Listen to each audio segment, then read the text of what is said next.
नमस्कार, मैं शालिनी और आप देख रहे हैं नेशनल न्यूज नेटवर्क। आइए नजर डालते हैं आज की बड़ी खबरों पर। दिल्ली में पैदल चलने से सीधे फेफड़े पर खतरा, पॉल्यूशन पर ये रिसर्च रिपोर्ट सच में डरावनी है। अहमदाबाद की भौतिक अनुसंधान प्रयोगशाला और दिल्ली टेक्नोलॉजिकल यूनिवर्सिटी के एक संयुक्त अध्ययन ने दिल्ली में पैदल चलने वालों के श्वसन तंत्र पर हवा में मौजूद नैनो पार्टिकल्स PM1 या उससे छोटे कणों की उपस्थिति और प्रभाव की जांच की है। इस अध्ययन से पता चला है कि सड़कों के किनारे इन कणों का जमाव यातायात से दूर के इलाकों की तुलना में 30% से अधिक है।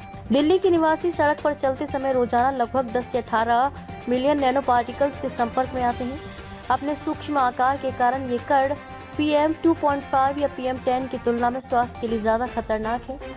ये अध्ययन उत्तरी दिल्ली के रोहिणी में किया गया था। इसमें सभी मौसमों में मानव श्वसन तंत्र पर वायुमंडलीय नैनो पार्टिकल्स के प्रभाव का विश्लेषण किया गया। अध्ययन में पाया गया कि दिल्ली में कुल कण संख्या सांद्रता का लगभग 60 से 80% योगदान अल्ट्राफाइन पार्टिकल्स का है।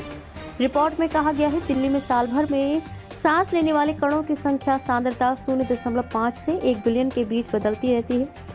कणों का जमाव दिल्ली में साल भर में 0.43 से लेकर 0.26 ग्राम मिनट के बीच होता है।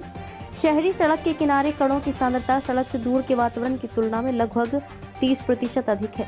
ये परिणाम वायु गुणवत्ता और सार्वजनिक स्वास्थ्य में सुधार के लिए शमन उपायों को शुरू करने के लिए महत्वपूर्ण है। एलसीवीआर ने ये research report seasonal variation of particle number concentration in a busy urban street with exposure assessment and deposition in human respiratory tract, मानव श्वसन पथ में एक्सपोजर मूल्यांकन और जमाव के साथ व्यस्त शहरी सड़क में कण संख्या सांद्रता का मौसमी परिवर्तन शीर्षक से प्रकाशित किया है।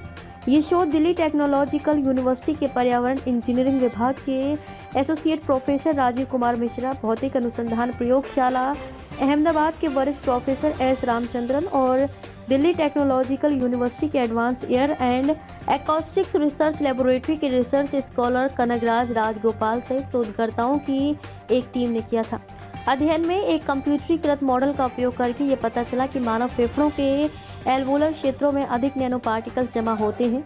रिपोर्ट में बताया गया है कि चूंकि ये नैनो पार्टिकल्स मानव बाल के आकार से लगभग 500 गुना छोटे होते हैं, वे फेफड़ों में गहराई तक प्रवेश कर जाते हैं और हमारे रक्त प्रवाह में प्रवेश करने की क्षमता रखते हैं और मस्तिष्क सहित शरीर के विभिन्न हिस्सों में जमा हो सकते हैं। ये भी पाया गया कि सड़कों के किनारे जैसे स्रोतों के पास नैनो पार्टिकल्स की मात्रा अधिक होती है, जहां अधिकांश आबादी इन कणों के संपर्क में आती है। रिपोर्ट के एक लेखक राजीव कुमार मिश्रा ने कहा, इसलिए दिल्ली जैसे शहर के लिए सड़क से सटे आवासीय क्षेत्रों में रहने वाले लोगों को इन कणों का अधिक संपर्क होगा। सड़क के पास काम करने या रहने वाले लोग जैसे पुलिसकर्मी, स्ट्रीट वेंडर, ड्राइवर, मोटरसाइकिल सवार, डिलीवरी कर्मी और सड़क के पास रहने वाले शहरी गरीब नैनो पार्टिकल्स के प्रति अधिक संवेदनशील होते हैं। अध्ययन ये भी सुझाव देता है कि वातावरण और मानव स्वास्थ्य पर इन कणों के प्रभाव को कम करने के लिए इंजन सोर्सेज से नैनो पार्टिकल उत्सर्जन को कम करने के लिए इन कणों की सांद्रता के संबंध में नीति निर्माण की आवश्यकता है।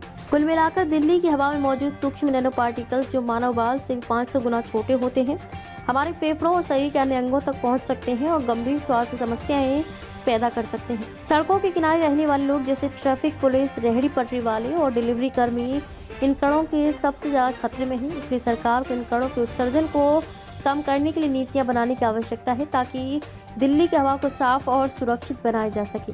ये अध्ययन हमें याद दिलाता है कि स्वच्छ हवा हमारा अधिकार है और हमें इसके लिए मिलकर प्रयास करने होंगे।